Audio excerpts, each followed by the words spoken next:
যত বিপর্যয় তত বন্ধন, যত সংকট তত সমাধান, যত প্রলয় তত প্রতিজ্ঞা। কেউ যদি আমাকে জিজ্ঞেস করে বাংলাদেশ আপনার কাছে কি, আমি এই ছবিগুলো দেখিয়ে দেব।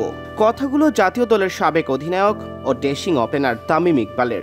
বন্যা কবলিত মানুষের পাশে দাঁড়াতে গিয়ে যে সম্প্রীতি আর সৌহার্দ্যর পরিচয় দিচ্ছে বাংলাদেশ, অন্য সবার মতো তা আবেগ আপ্লুত করেছে তামিম ইকবালকেও। খান সাহেব তাই দুঃসময়েও বুকে বল আর গর্ব নিয়ে বলছেন, এমন বাংলাদেশই তো চাই। হিন্দু ধর্মাবলম্বীরা তাদের আসন্ন দুর্গাপূজার খরচের টাকা অনুদান হিসেবে দিচ্ছেন বন্যা কবলিতদের জন্য ইসলামিক সংস্থার গড়া ফান্ডে।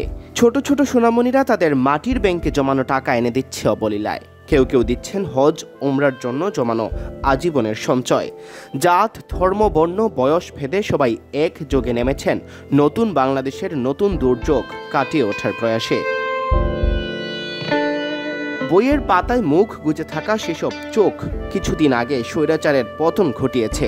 তারাই এখন বন্যা কবলিত মানুষের সেবায় ছুটে যাচ্ছে প্রাণের ঝুঁকি নিয়ে। প্রতিবন্ধী ভিক্ষুকও তার গাঁটের পয়সা দিচ্ছেন দান বাক্সে। কোলের শিশুকে উদ্ধার করে কারো ঠোঁটে রাজ্য জয়ের হাসি। নতুন এই বাংলাদেশ যেন তামিমের কাছে নতুন সংজ্ঞায় ধরা দিচ্ছে। ফেসবুকে একটি ছবির কলাজ যুক্ত করে তিনি লিখেছেন, কেউ যদি আমাকে জিজ্ঞেস করে বাংলাদেশ আপনার কাছে কি, আমি এই ছবিগুলো দেখিয়ে দেব। কেউ যদি বলে কেমন বাংলাদেশ দেখতে চান, এই ছবিগুলো মেলে ধরব। সম্প্রীতি জয়গান গেয়ে তামিম আরও লিখেছেন, এরকম আরও অনেক ছবি ভিডিও গত কয়েকদিনে দেখেছি, অনেক কিছু শুনেছি। এটাই তো আমার দেশ, এমন বাংলাদেশই তো চাই। সৌহার্দ্য, সহমর্মিতা, সম্প্রীতি আর ভালোবাসায় মোড়ানো দেশ। তামিমের ভাষায়, যত বিপর্যয় তত বন্ধন, যত সংকট তত সমাধান, যত প্রলয় তত প্রতিজ্ঞা। ভারত থেকে আসা পাহাড়ি ঢলে চট্টগ্রাম বিভাগের বেশ কিছু জেলা প্লাবিত হয়েছে। পানি বাড়ছে দেশের অন্যান্য এলাকাতেও।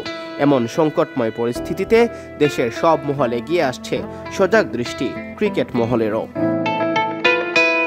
সিয়াম চৌধুরী, বিডি ক্রিক টাইম।